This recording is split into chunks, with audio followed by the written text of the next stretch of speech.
Gossip.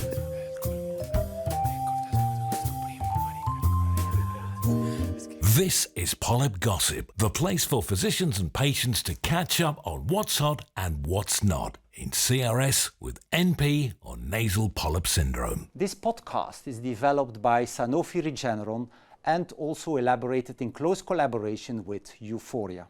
Welcome to this fourth episode of Nasal Polyp Gossip, which is all about to cut or not to cut for patients with CRSwNP.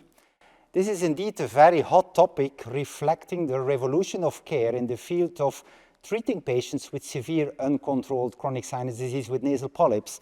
And I'm so happy that we can gossip around this topic with top experts in the field, coming from Germany, Professor Martin Wageman, from Belgium, Professor Philip Gevaert, and from the Netherlands, Professor Witske Fokkens.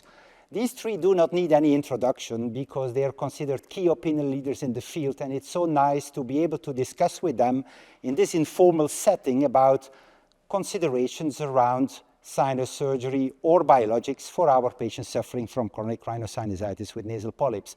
So happy to launch this fourth episode of Polyp Gossip with you, and I'm very excited to have you here to launch the first question. Let's kick off this Polyp Gossip episode with the first question to Professor Martin Wageman about what kind of patients you would propose a non-surgical option like biologics if he or she has had sinus surgery before. Well, obviously, these need to be patients that fall within the indication for the biologic. That means the patient, first of all, needs to have problems, symptoms mainly, and we need to see bilateral polyps, again, recurrence of polyps. And in this case, we want to make sure as good as we can that the patient suffers from type 2 disease, assuming that he didn't receive any biologic treatment before. So this is important, and of course it is very important to make sure that the patient already received, in addition to previous sinus surgery, proper chronic treatment with intranasal steroids.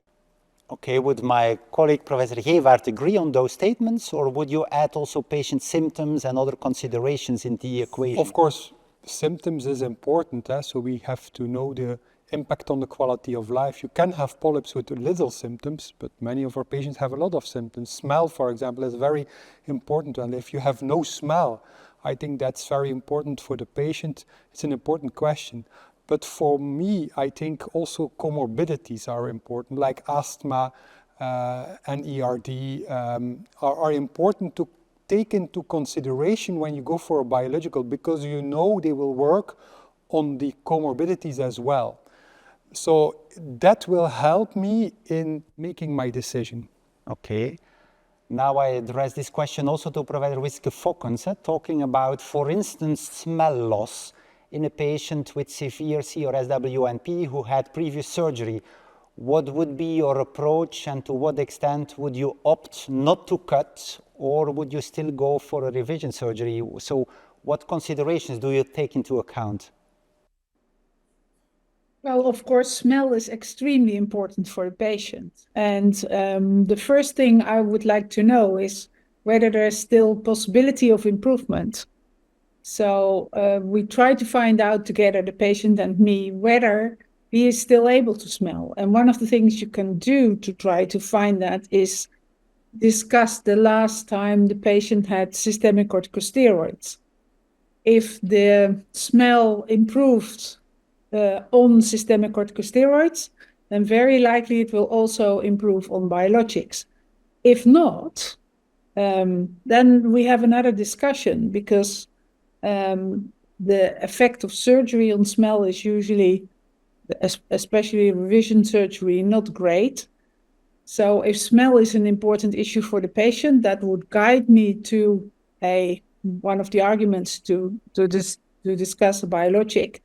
But of course, we have to know that the smell can still be improved.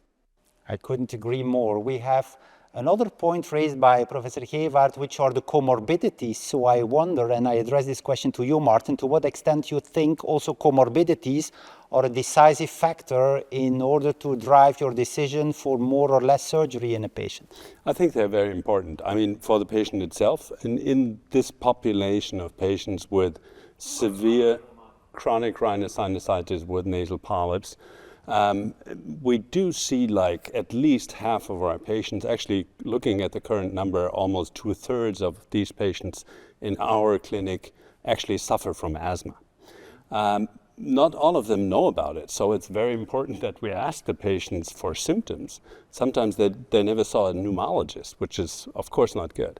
So this is a very relevant factor, and among the possible comorbidities, asthma is not only the most prominent, the most frequent, but also the one that is most impactful on the patient itself. So already at this point, we need to get into contact with a pneumologist and ideally steer towards a common idea how to treat the patient. We have indeed seen that in asthma patients with severe CRSwNP, biologics work very well. Also, surgery is often performed in those patient populations. Philippe, how do you see the impact of asthma on the outcomes of sinus surgery in that patient population?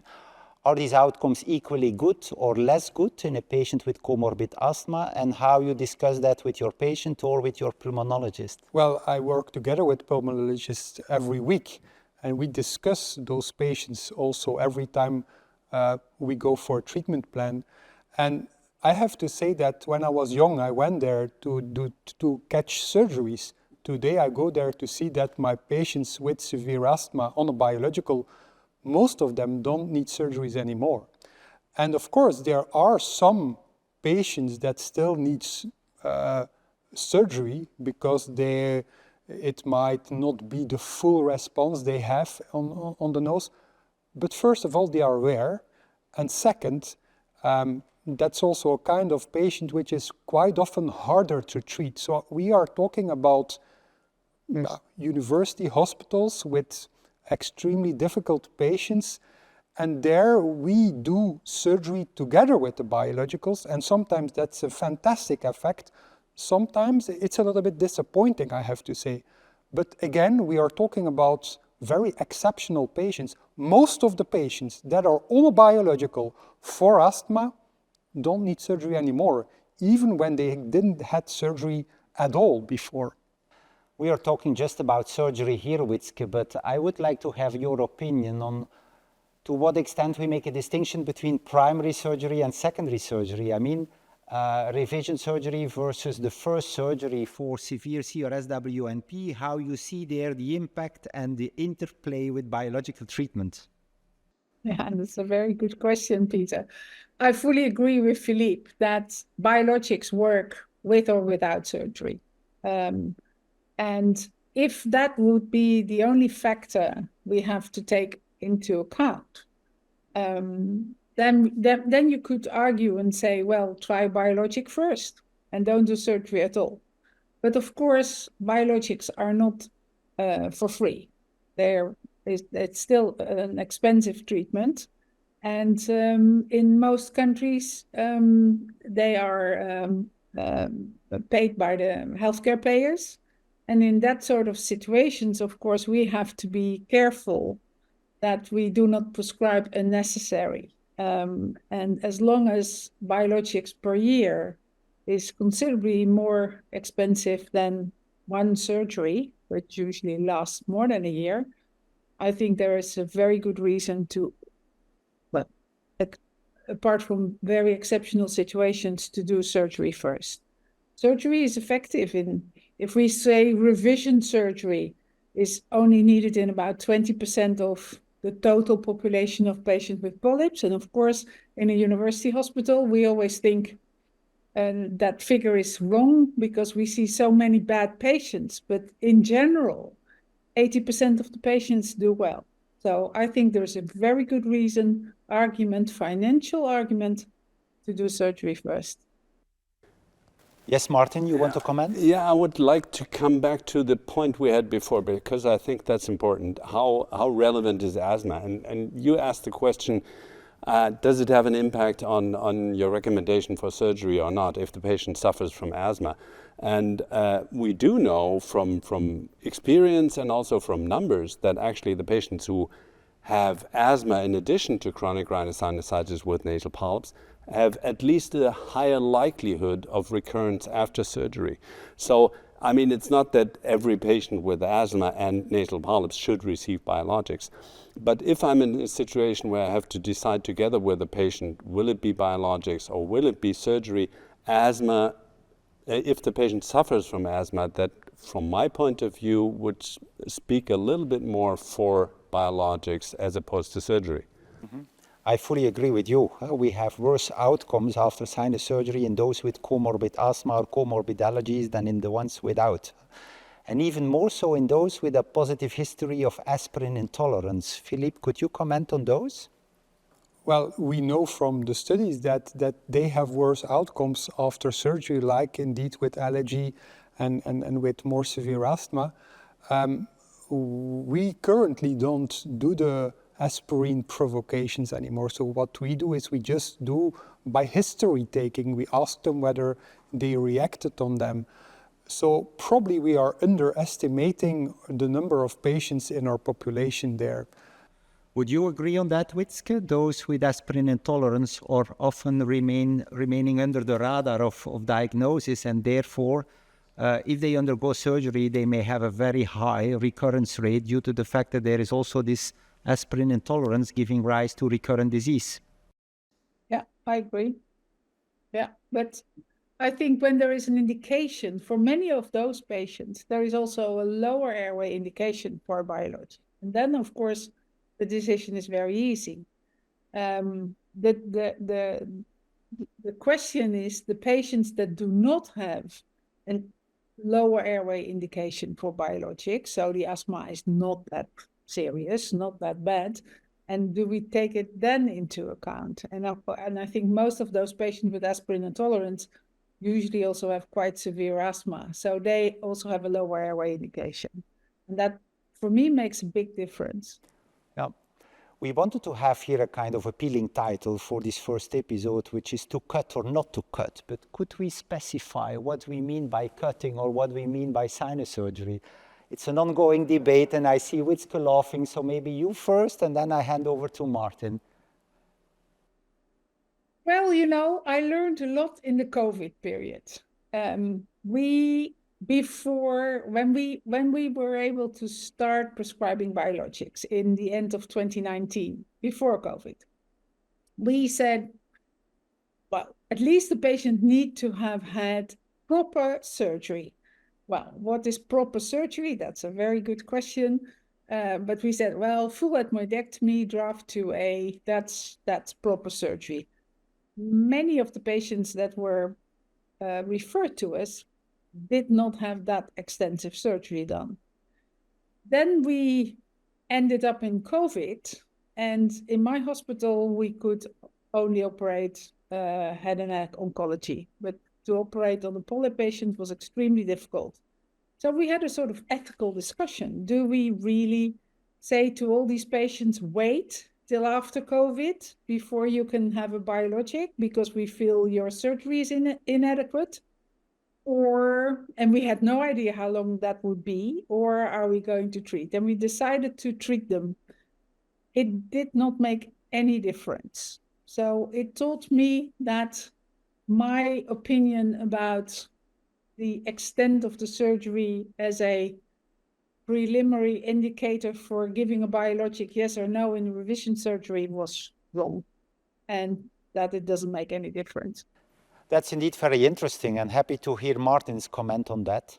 Well, in general terms, I would definitely agree with Witzke, and we see the same. I mean, every so often we look at a CT scan or put the endoscope into somebody's nose and say, maybe the surgery wasn't really perfect that you had.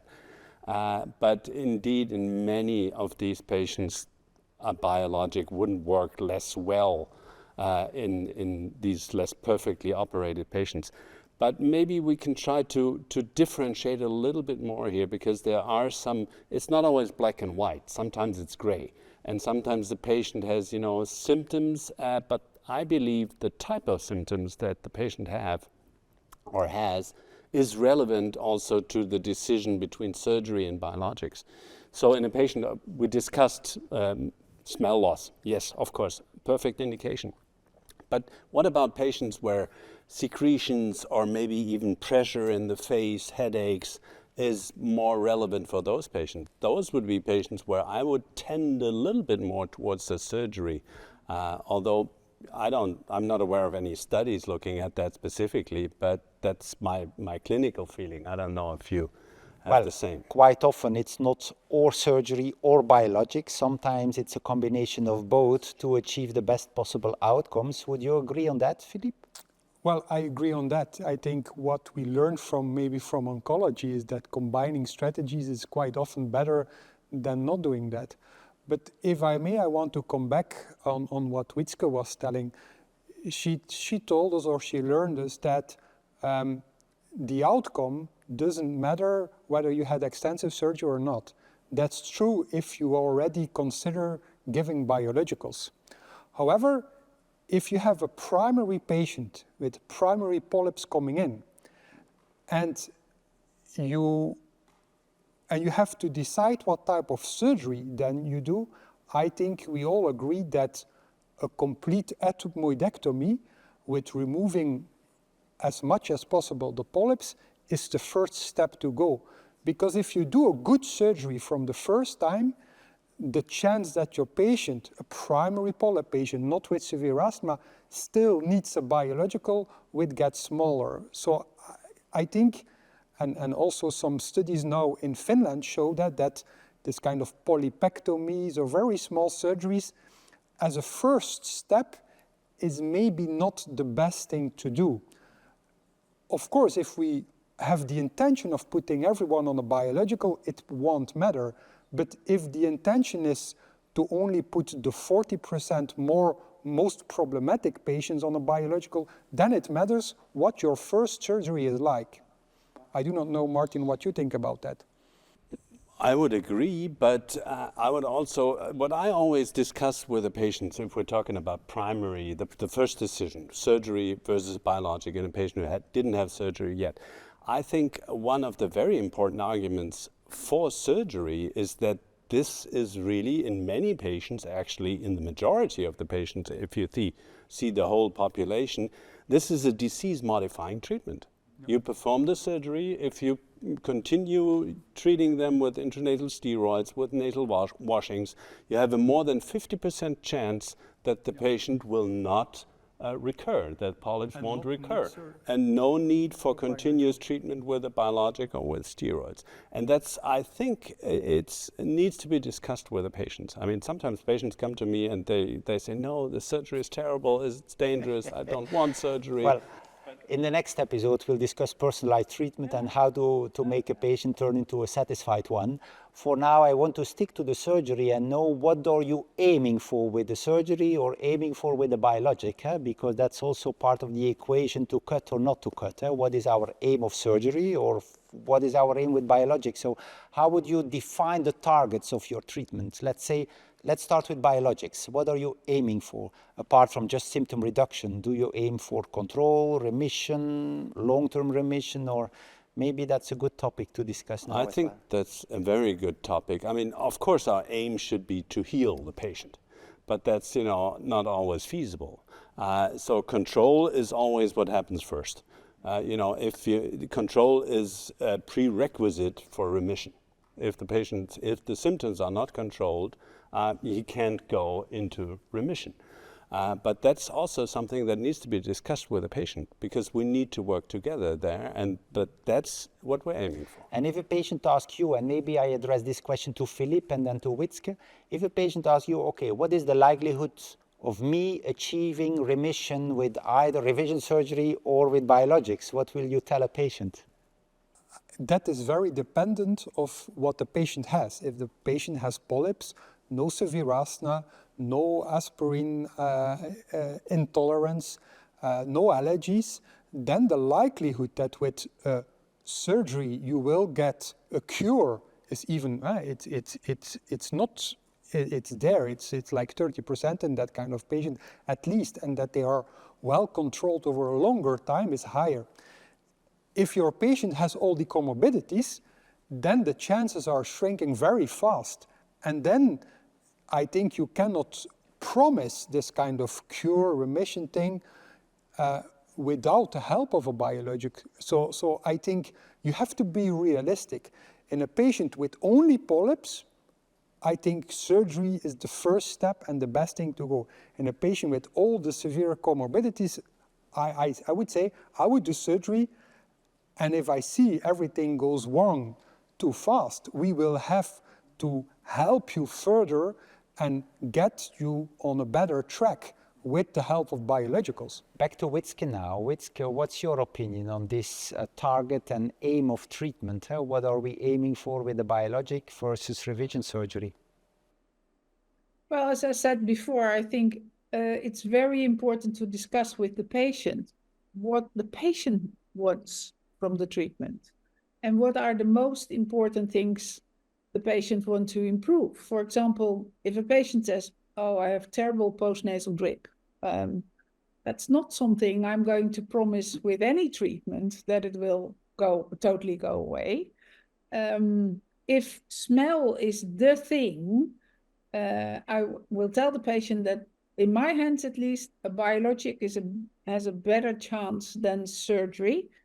But if obstruction is the main issue, and the patient wants fast relief, well, surgery can really solve that problem very, very fast. So I do not think you can say one or the other, but that you have to discuss with the patient what the patient wants to achieve, and also what the history of the patient was, especially if the patient had earlier surgery.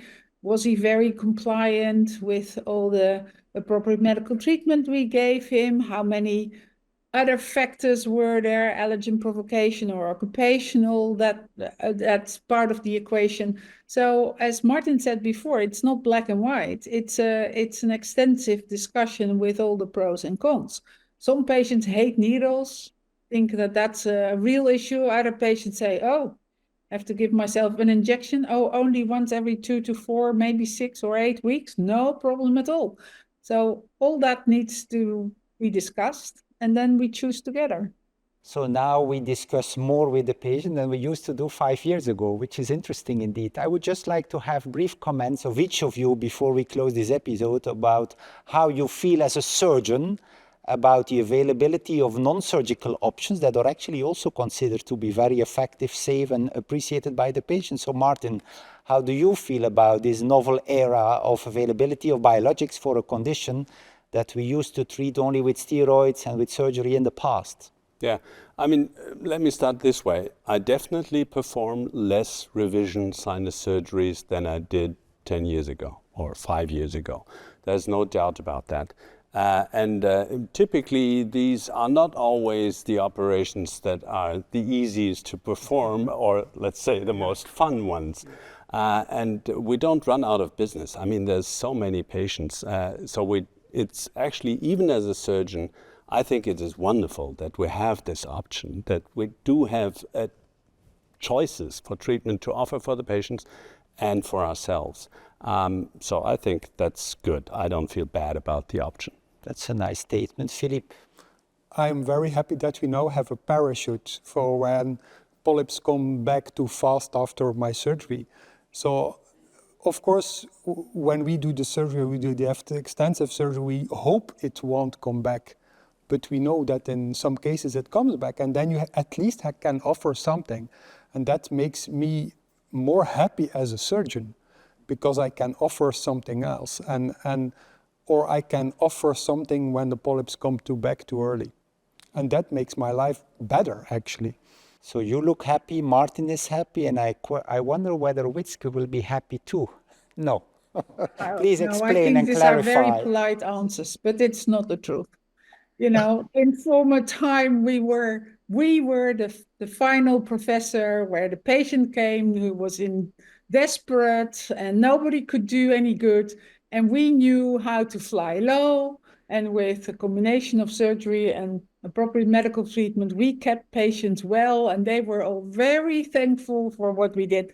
Now, I indicate a biologic patient goes to the nurse, and the nurses can do as good as I can do. So, of course, this is joking, and I'm very, very happy for all my severe patients that they don't have to be operated again and again and again. But for us, as the ones who treat these patients, I really think it's great for the patients, but it's less fun for us. Well, if I may make a final statement, I think it's less fun for us, but it's also good to see the satisfaction coming from patients because they feel more satisfied and so on. So in the end, this is a nice format where we can express our opinion in an unbiased way and where we can even make jokes and, and upset some people, but then in the end, we agree this is a joke. So we have come to the end of this fourth episode of Nasal Polyp Gossip, and it was a pleasure to be here accompanied by top experts in the field, Martin Wageman, Philip Gevaert and Witske Fokkens. And we look forward to the next episode, episode number 5, which is all about personalized treatment for CRSwNP. In the past, we only had steroids and surgery, but now we have more options, as you heard. And what we have discussed here is actually paving the way for the episode 5, which we all invite you to join us and listen quite soon. Thank you so much. Gossip.